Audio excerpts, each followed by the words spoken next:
Début de la section 1 et partie 1. Mémoire du général Toussaint Louverture. Écrit par lui-même et pouvant servir à l'histoire de sa vie. Il est de mon devoir de rendre au gouvernement français un compte exact de ma conduite. Je raconterai les faits avec toute la naïveté et la franchise d'un ancien militaire, en y ajoutant les réflexions qui se présenteront naturellement. Enfin, je dirai la vérité, fût-elle contre moi-même. La colonie de Saint-Domingue, dont j'étais commandant, jouissait de la plus grande tranquillité. La culture et le commerce y florissaient. L'île était parvenue à un degré de splendeur où on ne l'avait pas encore vue. Et tout cela, j'ose le dire, était mon ouvrage. Note. Toussaint Louverture, François Dominique, naquit le 20 mai 1743 sur l'habitation Bréda, sucrerie située près du village du Haut-du-Cap. L'ouverture n'est qu'un surnom qui lui fut donné plus tard à cause de la hardiesse et de la réussite de ses projets. Il savait partout se faire ouverture. Fin de note. Cependant, comme on y était sur le pied de guerre, la Commission avait rendu un arrêté qui m'ordonnait de prendre toutes les mesures nécessaires pour empêcher les ennemis de la République de pénétrer dans l'île. En conséquence, je donnai l'ordre à tous les commandants des ports de mer de ne laisser entrer en rade aucun bâtiment de guerre, qu'ils ne fussent reconnus et qu'ils n'en eussent obtenu de moi la permission.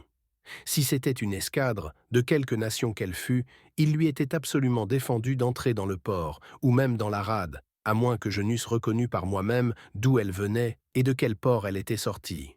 Cet ordre existait lorsque le 10 Pluviose l'escadre parut devant le Cap. J'étais alors parti de cette ville pour faire une tournée dans la partie espagnole, à Santo Domingo, pour surveiller la culture. Chemin faisant, en sortant de la Maguana, j'avais expédié un de mes aides de camp au général Dessalines, commandant en chef des départements de l'Ouest et du Sud, qui se trouvait alors à Saint-Marc, pour lui ordonner de venir me joindre au Gonaïves ou à Saint-Michel pour m'accompagner dans ma tournée. Au moment où l'escadre parut, je me trouvais à Santo Domingo, d'où je partis 3 jours après pour aller à Hinche. Passant par Banic, arrivant au Papaye, je rencontrai mon aide de camp Coupé et un officier envoyé par le général Christophe, qui me remit une lettre de ce général par laquelle il m'instruisait de l'arrivée de l'escadre française devant le Cap, et m'assurait que le général en chef commandant cette escadre ne lui avait pas fait l'honneur de lui écrire, que seulement il lui avait envoyé un officier pour lui ordonner de préparer du logement pour sa troupe.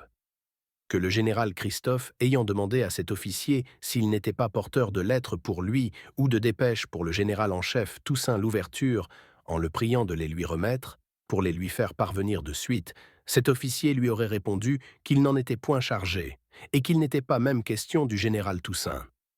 Rendez la ville, lui aurait-il ajouté, vous serez bien récompensé. Le gouvernement français vous envoie des présents. Qu'alors lui, le général Christophe lui aurait dit, Puisque vous n'avez pas de lettre pour le général en chef ni pour moi, vous pouvez vous retirer et dire à votre général qu'il ne connaît pas son devoir, que ce n'est-il pas ainsi qu'on se présente dans un pays appartenant à la France. Note. 1. L'an 10 Pluviose, 5 février 1802. 2. Le Cap. Cette ville est le chef-lieu du département du Nord. Elle était anciennement appelée le Paris des Antilles, à cause de la richesse de ses habitants, de la beauté de ses édifices, de son mouvement industriel et des agréments qu'on y rencontrait. C'est dans cette ville que, le 29 août 1793, la liberté générale des Noirs fut proclamée par Santonax, commissaire de la République française. Cette proclamation fut confirmée par la Convention nationale le 16 Pluviose en 4 février 1795. 3. Santo Domingo. Cette ville, alors chef-lieu du département de l'Ozama, est la plus ancienne ville du Nouveau Monde. Elle est la capitale d'une colonie espagnole qui fut cédée à la France par le traité de Bay en l'an 3, 1795, et dont l'ouverture prit possession au nom de la République le 6 Pluviose en 26 janvier 1801. 4. Santo Domingo. Les habitants de cette contrée ne s'étaient occupés jusque-là que de l'élève des bestiaux, dont ils trouvaient un grand débouché dans la partie française et dans les îles environnantes. L'ouverture leur donna l'habitude de cultiver la terre et introduisit chez eux l'industrie et le luxe qui leur étaient presque inconnus. 5. Saint-Jean de la Maguana, bourg situé entre Las Matas et Azua. 6. Dessalines, Jean-Jacques, naquit à la Grande Rivière du Nord en 1749. Son maître était nègre comme lui. Ce maître qui était charpentier lui fit apprendre son métier. Il disait de lui « C'est un bon ouvrier, mais un mauvais chien ». Voyez, vie de Dessalines, par Dubroca. Dessalines devint empereur après la proclamation de l'indépendance. Son despotisme occasionna une révolution dans laquelle il périt le 17 octobre 1806. 7. Coupé, Marc, mulâtre, était chef d'escadron. 8. Christophe, Henri, naquit à la Grenade, île anglaise, le 6 octobre 1757. Esclave et majordome de l'hôtel de la Couronne, au Cap, il parvint à se racheter. Ce fut l'enfant gâté des troubles civils, car sans avoir rendu au pays aucun service signalé, rien que par le crime, il parvint au généralat. Après la mort de Dessalines, il se fit roi dans le nord de l'île. Il se brûla la cervelle, le 8 octobre 1820, dans son château de Sans Souci. 9. L'escadre commandée par l'amiral Villaret-Joyeuse, dont le pavillon amiral flottait à bord de Océan, vaisseau de 100 canons, se composait, outre ce vaisseau, de 16 vaisseaux français, de 6 vaisseaux espagnols, de 17 frégates, de 8 corvettes, de quelques cutters, en tout 54 voiles. Elle était ainsi divisée. I-escadre d'observation, composée du Guerrero, S. Pablo, Neptune, S. Francisco d'Assise, S. Francisco Paolo, Soledad, vigilante, sous le commandement de l'amiral Villavicencia, I-escadre légère, composée du Foudroyant, l'Aigle, la Guerrière, l'Infatigable, sous le commandement de l'amiral Latouche-Tréville. La première escadre, composée de l'Union, le Patriote, l'Océan, le Duquesne, le Gigi Rousseau, vaisseau. De l'Uranie, la Cornélie, la Sirène, corvette, sous le commandement de l'amiral Villaret-Joyeuse. La deuxième escadre, composée du Mont-Blanc, l'Argonaute, le Scipion, le Cisalpin, le Duguay-Trouin, vaisseau ou frégate. De la Franchise, la Chlorinde, l'Embuscade, corvette sous le commandement du capitaine Magon. La troisième escadre, composée du Wattignies, le Gaulois, le Gemmapes, la Révolution, le Héros, vaisseau ou frégate. La Comète, la Vertu, la Valeureuse, corvette sous le commandement du contre-amiral d'Ordelier. Le convoi se composait de la Furieuse, la Fraternité, la Fidèle, la Précieuse, la Diligente, la Découverte, le Renard, le Poisson volant, la Cigogne, la Nécessité, la Danaé, etc. Cette flotte, la plus nombreuse qui se fût encore montrée dans les mers de l'Amérique, portait 21 883 hommes, tous choisis dans les meilleures légions de la métropole. Elle se rallia au cap Samana et parut devant le cap français le 12 Pluviose en 10, mi-février 1801. Voyez, Paris, recueil imprimé à Londres par Teltier, volume 34. Rapport du général Rochambeau au ministre, du 29 Frimaire en 12. 21 décembre 1803. 10. Lebrun, enseigne de vaisseau, aide de camp de l'amiral Villaret-Joyeuse. 11. Ce fut la faute capitale du général Leclerc de n'avoir pas tout d'abord à l'ouverture, en lui envoyant ses enfants qui étaient à bord de l'escadre et la lettre que lui adressait le premier consul. Cette marche avait été cependant prescrite par ce dernier. Lebrun ne remit à Christophe que la proclamation du premier consul aux habitants de Saint-Domingue. Voici un extrait de cette proclamation du 17 Brumaire en 10, 8 novembre 1801, dans laquelle, par on ne sait quelle fatalité, le nom de l'ouverture n'était pas même prononcé. Quelle que soit votre origine et votre couleur, vous êtes tous Français et tous égaux devant Dieu et devant les hommes. Ralliez-vous autour du capitaine général. Il vous apporte l'abondance et la paix. Ralliez-vous autour de lui. Quiconque osera se séparer du capitaine général sera un traître à la patrie, et la colère de la République le dévorera comme le feu dévore vos cannes desséchées. 12. Réponse de Christophe. Non, monsieur, répondit Christophe. Je ne puis entendre à aucune proposition sans les ordres du gouverneur général.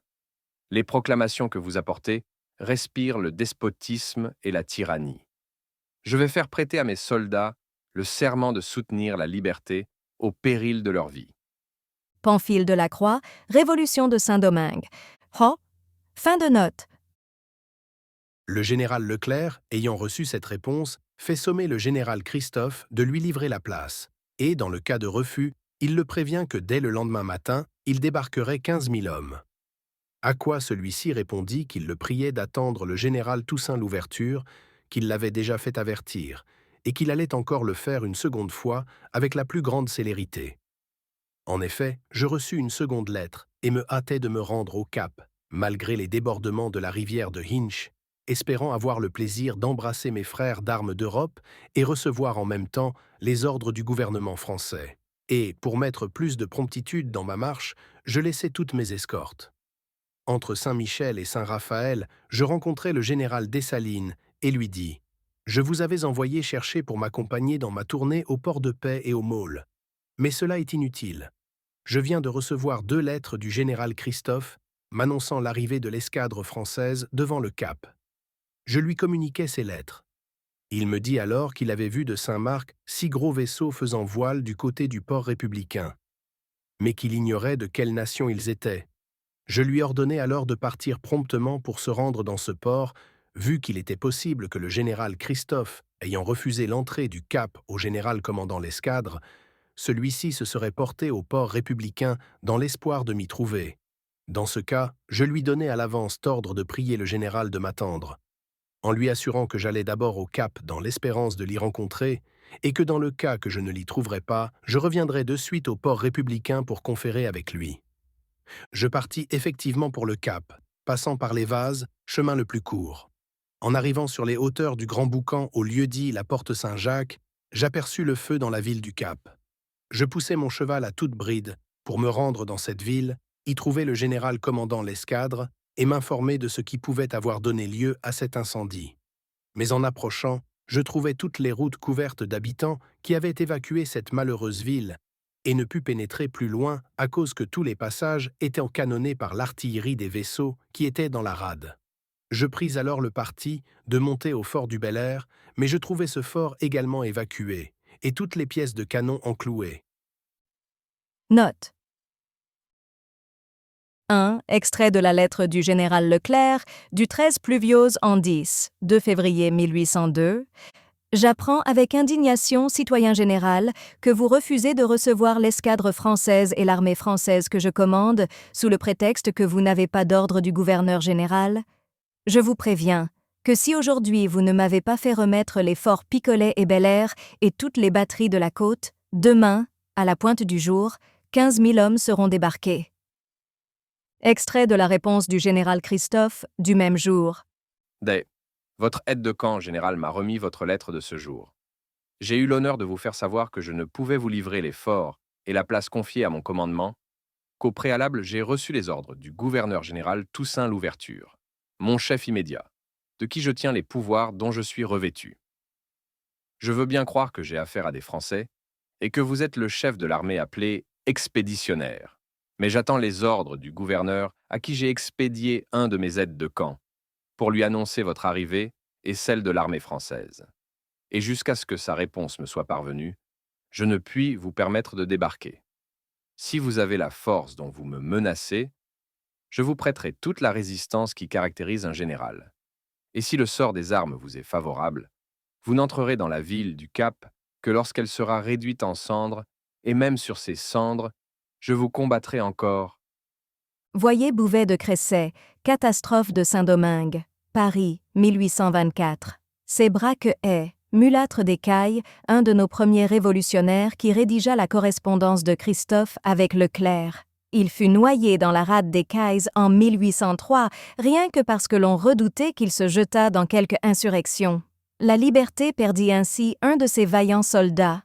2. La ville du port républicain, ou Port-au-Prince, capitale de l'île d'Haïti, est en même temps le chef-lieu du département de l'Ouest.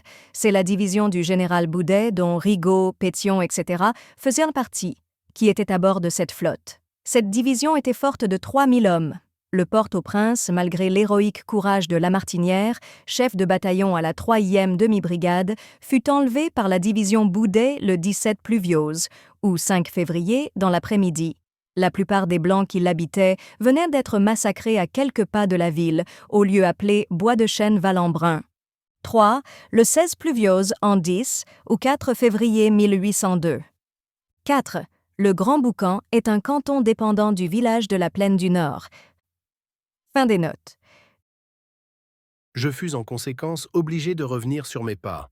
Après avoir dépassé l'hôpital, je rencontrai le général Christophe et lui demandai qui avait ordonné qu'on mît le feu à la ville. Il me répondit que c'était lui. Je le blâmais très vigoureusement d'avoir employé ce moyen de rigueur. Pourquoi, lui dis-je, n'avez-vous pas plutôt fait des dispositions militaires pour défendre la ville jusqu'à mon arrivée? Il me répondit « Que voulez-vous, général? Mon devoir, la nécessité, les circonstances, les menaces réitérées du général commandant l'escadre m'y ont forcé. J'ai fait voir à ce général les ordres dont j'étais porteur, mais inutilement. Il m'ajouta Que les proclamations répandues secrètement dans la ville pour séduire le peuple et soulever la troupe ne convenaient pas à la franchise d'un militaire. Que si vraiment le commandant de l'escadre avait des intentions pacifiques, il m'eût attendu. Qu'il n'eût point employé les moyens dont il s'est servi pour gagner le commandant du fort de la Bouque, qui est un ivrogne. Qu'il ne se fût point en conséquence emparé de ce fort. Qu'il n'eût point fait passer au fil de l'épée la moitié de la garnison du fort Liberté. Qu'il n'eût point fait faire des descentes à la cule. Et qu'en un mot, il n'eût point commis d'abord toutes les hostilités dont il s'est rendu coupable. Le général Christophe se joignit à moi et nous continuâmes la route ensemble. En arrivant au haut du cap, nous traversâmes les habitations de Bréda jusqu'à la barrière de Boulard, passant par les jardins. Là, je lui donnai ordre de rallier sa troupe et d'aller camper au Bonnet jusqu'à nouvel ordre, et de me donner connaissance de tous les mouvements qu'il ferait. Je lui dis que j'allais chez Déricourt, que là, je recevrais peut-être des nouvelles du commandant de l'escadre, qu'il m'y ferait passer sans doute les ordres du gouvernement, que je pourrais même l'y rencontrer, que je m'informerais alors des raisons qui ont pu l'engager à venir de cette manière, et que dans le cas qu'il fût porteur d'ordre du gouvernement, je le prierais de me les communiquer, et prendrais en conséquence des arrangements avec lui. Note 1. L'hôpital des Pères, situé au haut du Cap, fondé par les Jésuites, aujourd'hui en ruine. 2. Suivant les ordres qu'il avait reçus, M. Lebrun avait laissé tomber, comme par mégarde, un paquet de proclamations. Pamphile de la Croix, Révolution de Saint-Domingue. 3. L'ivrogne est le chef de brigade Barthélemy, homme noir. 4. Célèbre pour avoir donné naissance à l'ouverture. C'est sur ces mêmes plantations que l'adjudant général Pétion commença avec la 10e et la 13e demi-brigade la guerre, dont le résultat fut la proclamation de l'indépendance d'Haïti, entraînant à son imitation d'abord Clairvaux, puis Christophe et Paul Louverture, enfin Dessalines. 5. Le Bonnet-à-l'Évêque est un morne dépendant alors du quartier de la Petite Anse, où l'ouverture avait un dépôt considérable de munitions de guerre. Christophe fit par la suite élever, au sommet de ce morne, le fort La Ferrière, construction gigantesque à laquelle présidèrent le bâton et le sabre. Une infinité de malheureux corvéables y perdirent la vie. Au pied de la forteresse, le farouche roi du Nord fonda la ville de Milhaud ou Sans Souci, groupe de cahutes en bois, dont le triste aspect contraste avec la lourde architecture du palais où le tyran faisait sa résidence. 6. Habitation sucrerie aux environs du Haut du Cap, elle appartenait au comte de Noé, l'ouverture en était le fermier. Fin des notes. Le général Christophe me quitta alors pour se rendre au poste que je lui avais indiqué. Mais il rencontra un gros de troupes qui fit feu sur lui, le força de se jeter à bas de son cheval, de se précipiter dans la rivière et de la traverser à la nage. Moi-même, après m'être séparé du général Christophe, ayant à mes côtés l'adjudant général Fontaine, 2 autres officiers et mon aide de camp Coupé qui marchait en avant de moi, celui-ci me prévint qu'il découvrait de la troupe sur le chemin. Je lui ordonnai de se porter en avant. On me dit que cette troupe était commandée par un général. Je demandai alors à avoir une conférence avec lui. Mais Coupé n'eut pas le temps d'exécuter mes ordres. On fit feu sur nous à 25 pas de la barrière. Mon cheval fut percé d'une balle. Une autre balle emporta le chapeau d'un de mes officiers. Cette circonstance inopinée me força d'abandonner la grande route, de traverser la savane et les forêts pour me rendre chez Déricourt, où je restai 3 jours pour attendre des nouvelles du commandant de l'escadre. Mais ce fut toujours inutilement. Seulement, le lendemain, je reçus une lettre du général Rochambeau qui m'annonçait que la colonne qu'il commandait s'était emparée du fort Liberté, qu'il avait pris une partie de la garnison qui avait fait résistance et qu'il l'avait passée au fil de l'épée, qu'il n'aurait jamais cru que cette garnison eût trempé ses baïonnettes dans le sang des Français, et qu'au contraire, il eût cru la trouver bien disposée en sa faveur. Je répondis à cette lettre, et, manifestant mon mécontentement à ce général, je lui demandai pourquoi avait-il ordonné le massacre de ces braves soldats qui n'avaient y fait que suivre les ordres qu'on leur avait donnés, qui d'ailleurs avaient si bien concouru au bonheur de la colonie et au triomphe de la République. Était-ce là la récompense que le gouvernement français leur avait promise? Je finissais en disant au général Rochambeau que je combattrais jusqu'à la mort pour venger la mort de ces braves soldats, comme ma liberté, et pour rétablir le calme et l'ordre dans la colonie. C'était effectivement le parti que je venais de prendre après avoir mûrement réfléchi sur les différents rapports que m'avait fait le général Christophe, sur le danger que je venais de courir, sur la lettre du général Rochambeau et enfin sur la conduite du commandant de l'escadre. Note 1. Ce n'est pas l'unique fois que Christophe se trouva dans cette position désespérée. On le vit lors des campagnes du général Lamarre, dans le Nord, mettre à bas son uniforme de général et se sauver sous la vareuse d'un cultivateur. 2. Fontaine, Jean-Pierre, ancien aide de camp du général Beauvais, c'était parmi les hommes noirs un des plus instruits. À l'éducation, il joignait, chose rare à son époque, une profonde sympathie pour les mulâtres, qu'il considérait avec raison comme les premiers fondateurs de la liberté de la race noire. 3. Le général Rochambeau s'empara du fort Liberté le 15 Plaviose, 4 février. Cette ville s'appelait sous la monarchie Fort Dauphin. Le nom de Liberté lui fut donné le 26 prairial en 4, 14 juin 1796, par le général Lavaux, alors qu'il en prit possession sur les Espagnols à qui la trahison l'avait livré. Cette ville est tristement célèbre par le massacre de 734 Français, consommé le 19 Messidor en 2, 7 juillet 1794, par les bandes de Jean-François sous la domination espagnole. C'est aussi là que Christophe se fit acclamer roi le 26 mars 1811. Fin de note. Mes résolutions prises, je me transportais au Gonaïves. Là, je donnais connaissance au général Maurepas de mes intentions. Je lui ordonnais la plus vive résistance contre tous ceux qui se présenteraient devant le port de paix où il commandait, et dans le cas où il ne serait pas assez fort, n'ayant qu'une demi-brigade, d'imiter l'exemple du général Christophe, de se retirer ensuite dans la montagne, emmenant avec lui les munitions de tous les genres. Là, de se défendre jusqu'à la mort. Je me transportais à Saint-Marc pour en visiter les fortifications. Je trouvais que cette ville était instruite des événements fâcheux qui venaient d'avoir lieu, et que les habitants l'avaient déjà évacuée. Je donnai ordre d'y faire toute la résistance que les fortifications et les munitions pourraient en permettre. Au moment où j'allais partir de cette ville pour me rendre au Port-au-Prince et dans la partie du sud, et y donner mes ordres, les capitaines Jean-Philippe Dupin et Isaac m'apportèrent des dépêches de Paul Louverture, qui commandait à Santo Domingo.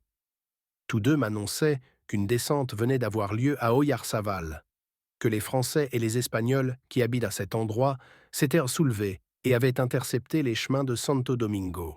Je pris connaissance de ces dépêches, en parcourant la lettre du général Paul et la copie de celle du général Kerverso au commandant de la place de Santo Domingo, qui y était incluse. Je vis l'invitation que faisait ce général au commandant de la place, et non point au général Paul, comme il eût dû le faire, de lui préparer le logement pour sa troupe.